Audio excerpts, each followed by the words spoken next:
He raised public consciousness of the civil rights movement like no other and established himself as one of the greatest orators in US history. Clergyman, activist, leader. Martin Luther King Jr. secured the progress of the African-American civil rights movement in the United States and has become a human rights icon. Serving as the first president of the Southern Christian Leadership Conference, King's efforts led to the March on Washington, where he delivered his "I Have a Dream" speech. I have a dream that one day this nation will rise up and live out the true meaning of its creed. We hold these truths to be self-evident, that all men are created equal.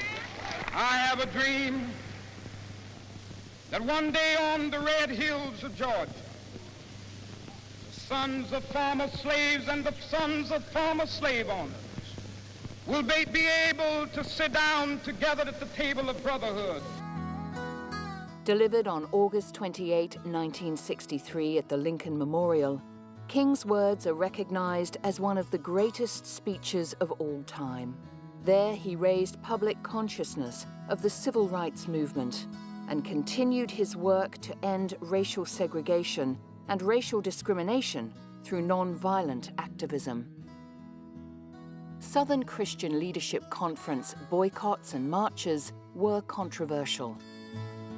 I think if we can keep the struggle moving in a path that leads to progress, in other words, if we can win concrete victories as we have in the past through nonviolence, if we can say and if we can show people that we are gaining something by following this course, they will continue.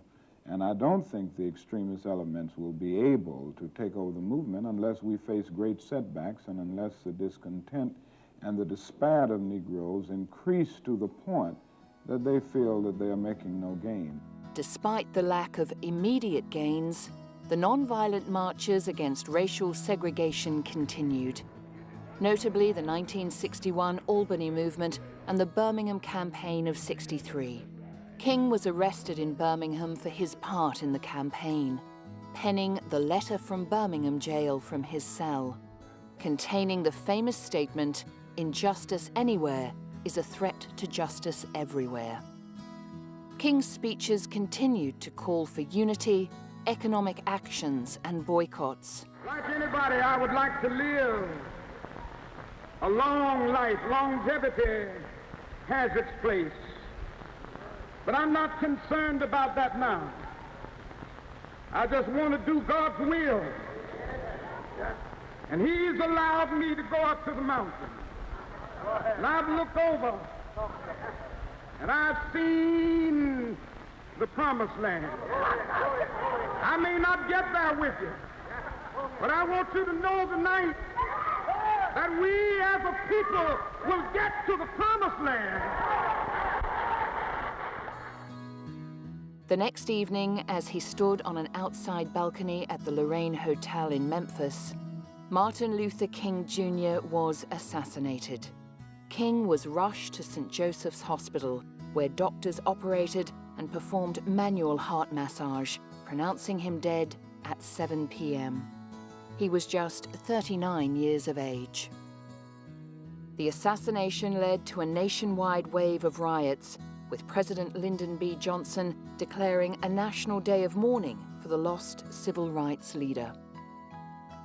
Martin Luther King and US President Barack Obama, both Nobel Peace Prize recipients, continued to be compared for their work on social change. The legacy of King's exceptional advancement of the principles of human liberty will continue.